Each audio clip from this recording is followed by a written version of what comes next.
Brilliant, brilliant, brilliant. Oh, a bit of Scorpions. I love that. And guess who was playing guitar on that? Yes, it was. It was Uli Jon Roth, who's with me at the moment. Uli, that was an interesting track. It started off sort of like a heavy funk start to it. And then you got your amazing virtuoso guitar on that. What do you remember recording that song?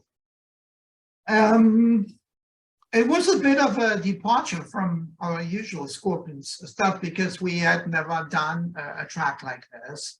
And it was really only recorded by two people. That's the drummer and myself, you know, because I played all the other instruments on that track.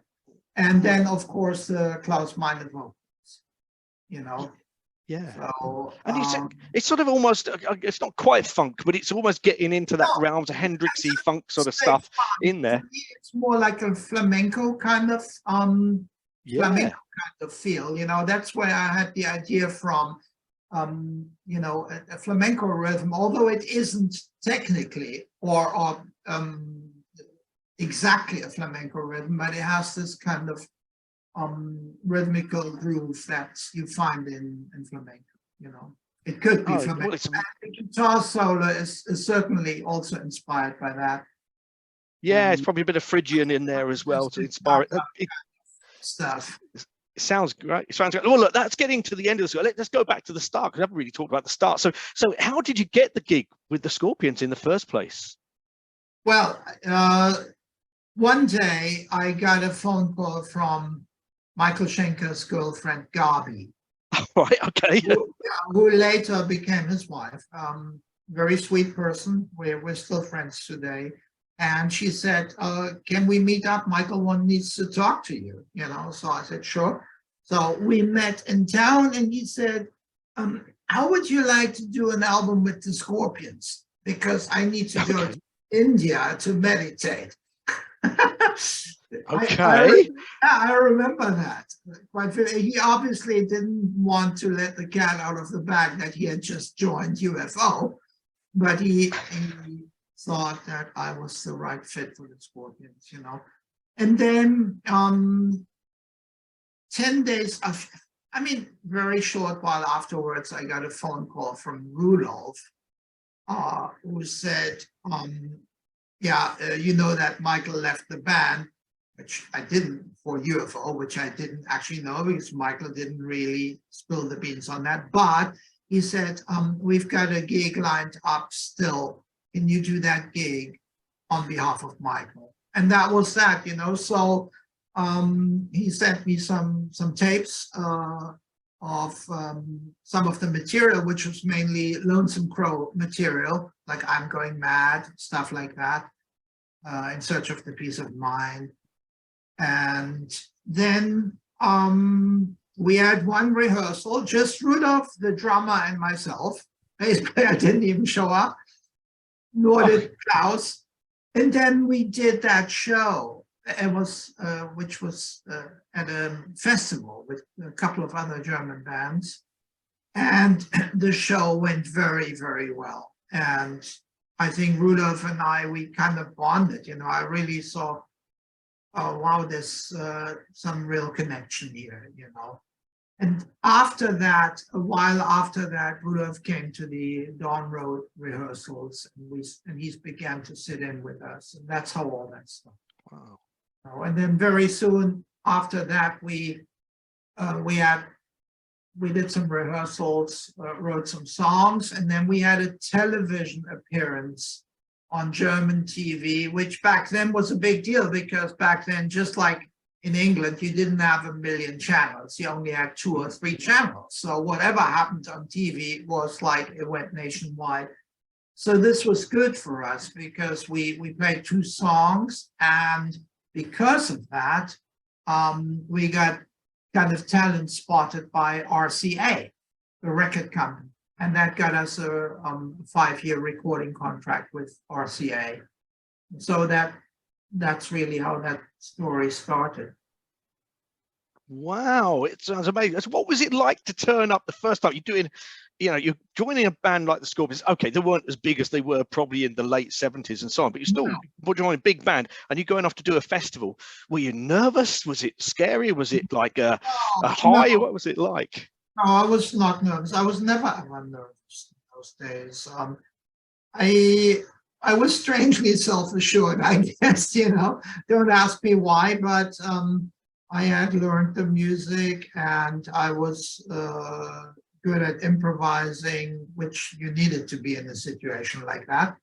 So no, it felt very organic and natural, you know. It just felt right, but it felt good. Connecting with Rudolph and Klaus. And that's, yeah, the rest is history. Wow, fantastic stuff. Fantastic. So you were with the Scorpions, I think, for 4 albums. Am I right in thinking that? Yeah, we did 4 studio albums, and then to cap it all off, the last thing we did was Tokyo Tapes, which was a double live album. And that was really the very last show we did. We did 5 shows in Japan in '78, and the Tokyo Tapes album is the result of that tour.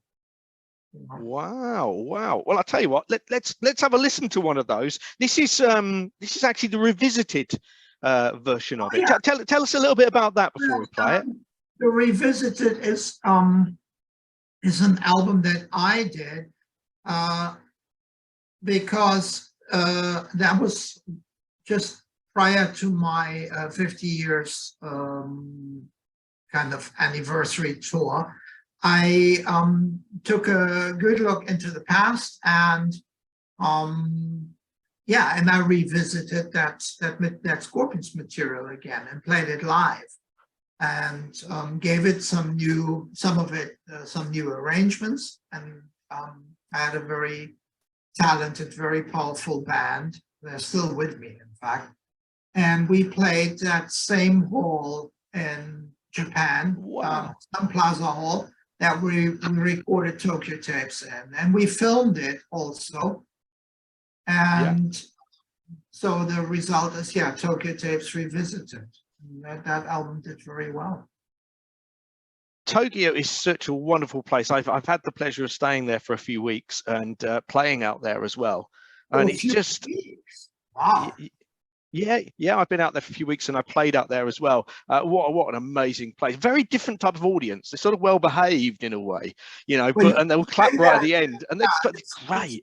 It's quite something, because when you play, the audience is extremely intense. They know all of the music. They are real connoisseurs, and they listen with huge ears. They're totally with you. But because they have this etiquette there, as soon as you stop playing, that's it.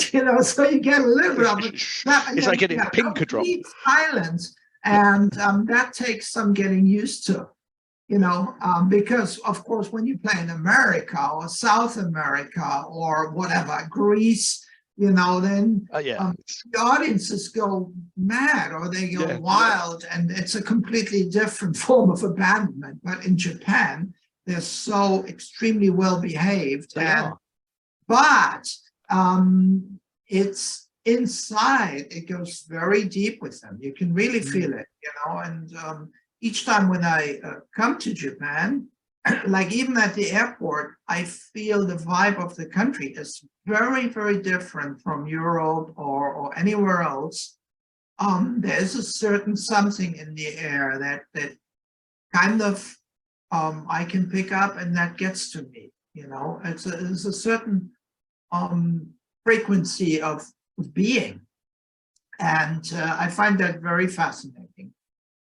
Okay, so we're going to have to arrange a tour. Okay, the Uli Jon Roth and Simon Pink tour. All right, the red and pink tour. We'll explain more to our listeners in a minute what we mean by that. But yeah, look, we're gonna go to a track. Okay, from the Tokyo Tapes Revisited album. This is a live track, and if we're really quiet, we can hear somebody introducing the next track. Have a listen to this.